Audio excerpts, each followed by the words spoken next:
Hey, deserving listeners, the Shayne interview on the Nick Vial podcast interview. Let's watch. Very clear in the pods too. It's like, listen, my whole life, every date I've gone on, they always say, oh, you always get compliments. You always get this. So why do you need more from me? I'm just gonna our conversations are always joking and picking fun of me. That's their way of flirting. It's fine, but dude, I don't get compliments because exactly what you're saying right now is people just feel like they can use me as a punching bag for that kind of stuff. I was just about to ask you, do you feel like sometimes...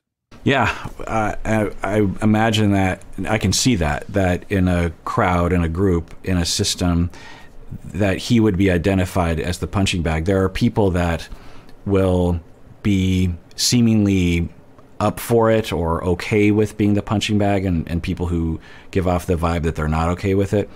My co-host in the podcast, Umberto, he is one of those people.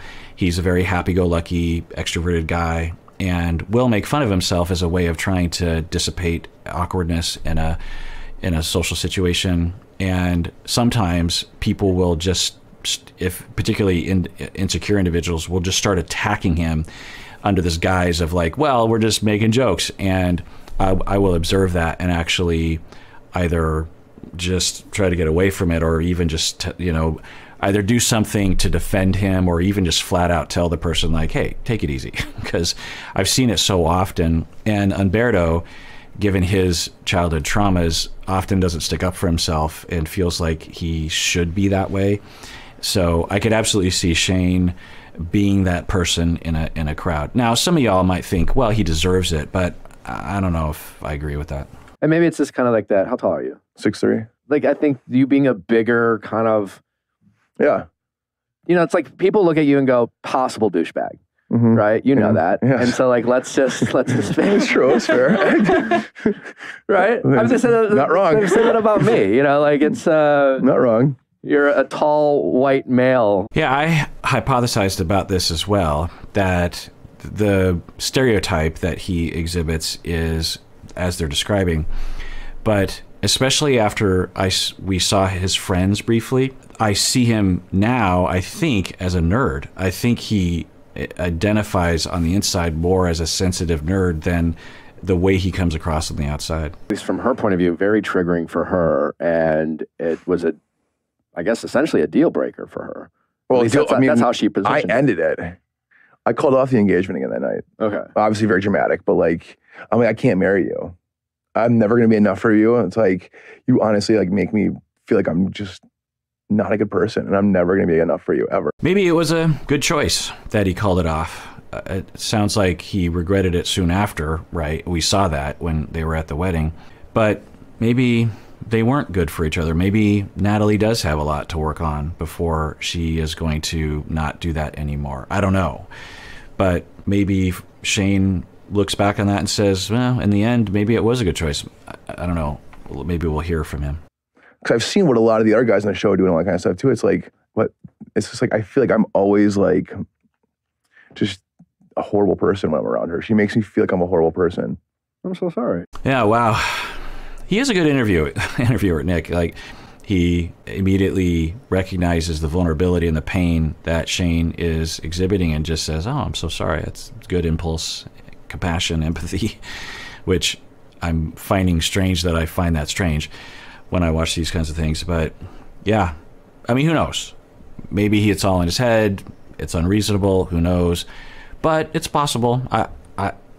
When someone describes to me that they frequently feel like a piece of crap, they frequently feel belittled around someone, there's usually some truth to that. If I hear that from clients, I usually look at that very, very carefully. Can the Shaynes of the world overreact and see things that aren't there?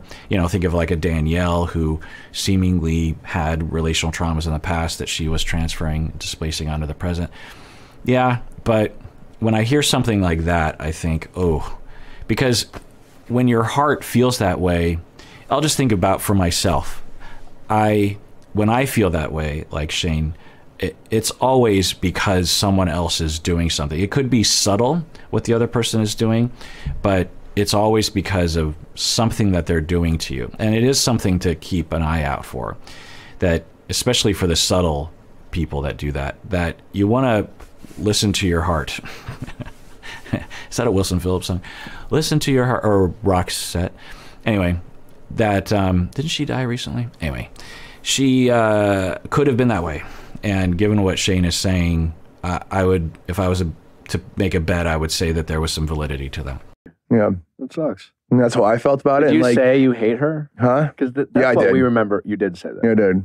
That's all strong. Oh, very strong. And I apologize 100 times over. And I said that numerous times at reunion that if I could take that back, I would in a heartbeat.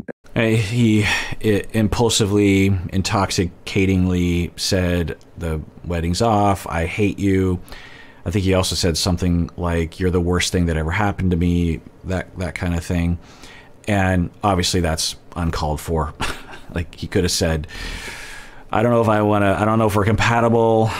You make me feel belittled sometimes. You're not a horrible person. Sometimes you make me feel great.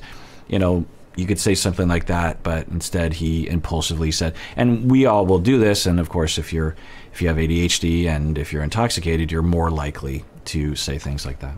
And I'm like, I think about it all the time. I think about it every day. I wish I would have used my words better, for sure. I wish I would have handled the situation better.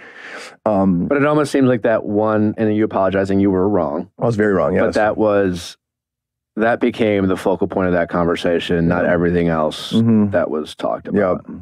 It basically overshadowed everything else. It's a weird thing too, because like that obviously when you I don't know, but if Shayne were my client, there's a possibility that he actually sabotaged himself masochistically in that moment because he's used to being the bad guy because perhaps of his ADHD and the way he was treated.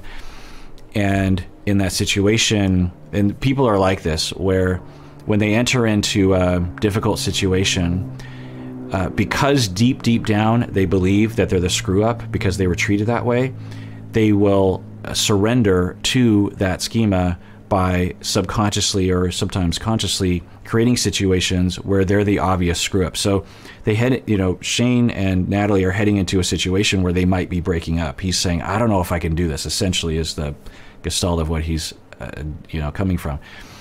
And instead of it just kind of going naturally, there's a part of him that thinks, am I the screw up? Well, I'm always the screw up. And then there's this subconscious urge to make sure that I'm the screw up, and everyone knows that I'm a screw up, and he piles on with a bunch of really horrible things that he's saying.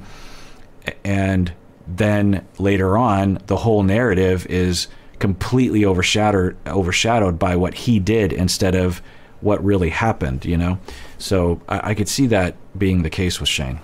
is not like that's how she is in relationships, or do you think it was maybe spoke to a lack of overall compatibility? Does that make sense? It does.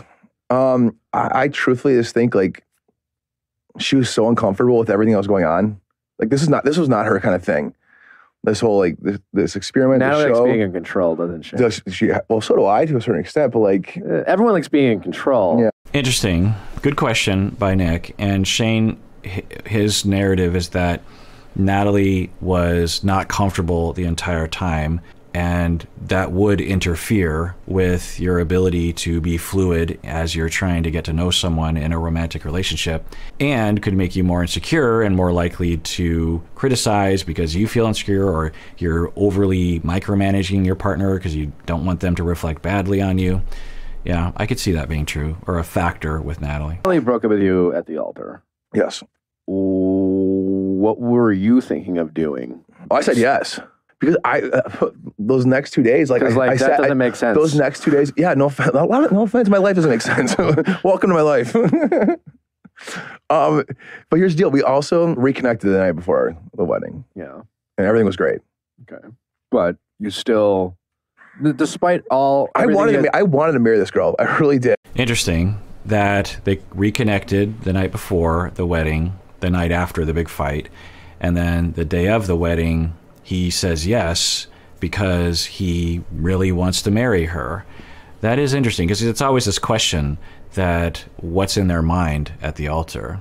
And wow, what a tragedy for him that he would self-sabotage a couple days before while he's intoxicated, and then he says yes at the altar, and then she says no. make you feel? Yeah. Tell me about that. Let me ask you this question though. So this is what I go back and forth with all the time. I love Natalie. I always did. I loved her. But did I fall in love with the idea, or because of how much it was pushed on me? Not like with the show, right? Like you talk about your emotions every single day. You fall in love with the idea of having a family, getting married. But like, I mean, was I go back and forth. Interesting. Yeah, I could see that being a question, that you're every day and that's all you're doing is talking about your emotions, talking about the future, talking about, and there's this unnamed pressure that you're going to get married. And we're heavily influenced by social constructs like that. A huge question I have is like, how is it possible that they just randomly put these people together? What's the chance that that's the one? Because if you just took 15 people, like Married at First Sight is another example of that. If you just took 15 people and put them together, the chance that any one of those configurations would work out would be pretty slim, because that's just what happens. But when you create an environment where it's emotional, it's isolated from the outside, you have this concentrated experience, sometimes I think it could work against you by actually forcing you to believe, sort of brainwashing you by the situation into believing that there's compatibility when there isn't. I'm sure that happens a lot.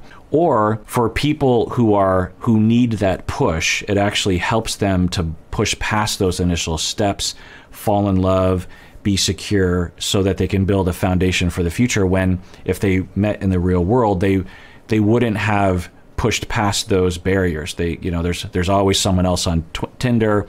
You get insecure, you don't want to text back right away. Whereas on these shows, it kind of forces you. There's no question about should I text him or not, because you're just gonna see him. It's just a matter of the show. And so yeah.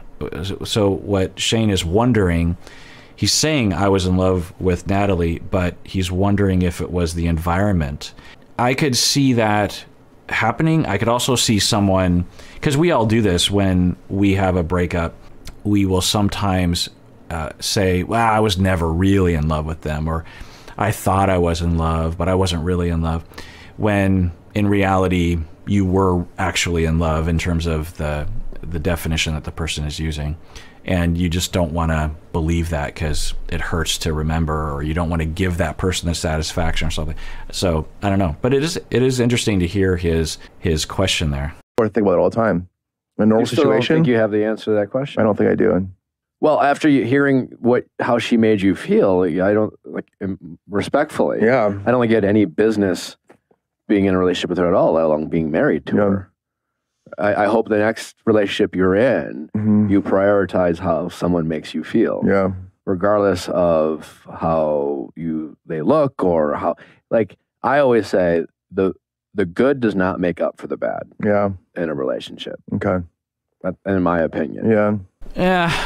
Certainly, if the bad is significant, the good doesn't justify staying. But there's always going to be bad in a relationship. There's always going to be something about your partner that will annoy the crap out of you. In fact, research shows that. For the best of couples that stay married, are happily married relative to other people, they will always report there's a set of things that they fight about with their partner and they never resolve.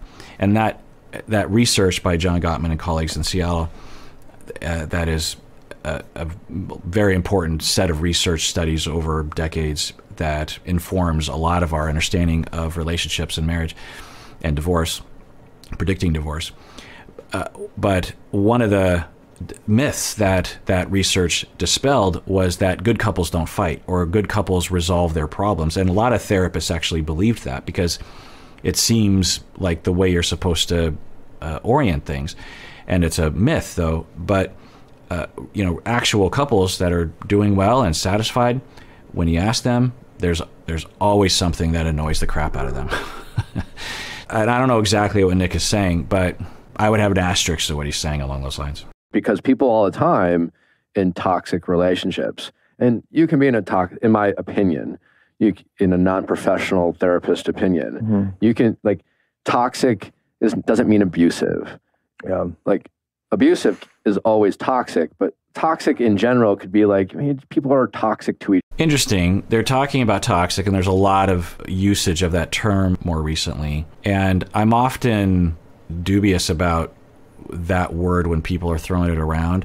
But he is defining it, and I think that is the general usage. It's not a term we use in our field. I've never heard, or at least I don't remember hearing any clinician, any couples therapist in my circle using the word toxic. It's a word that's used on the internet, certainly used by lay individuals. We, or at least I, would tend to be more precise, because toxic could mean so many different things.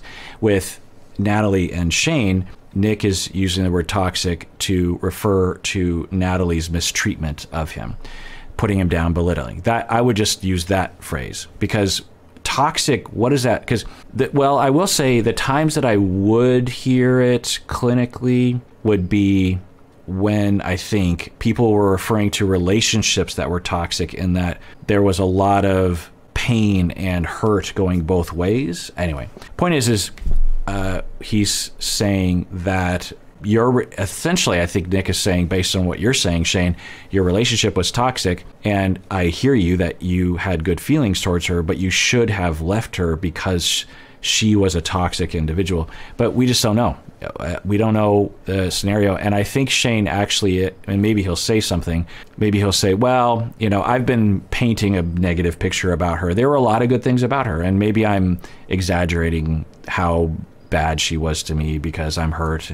I'm guessing that's the case. But yeah, so people out there, challenge yourself. When you feel like using the word toxic, use a more precise word. It's same with abusive, or even a word like racist, or even sexist. Certainly those words are important, but they're so broad and overused by a minority of people that they almost don't have a precise, I don't have a precise understanding of what people are referring to when they use those words. And so you could use the word and then clarify toxic in this way or something.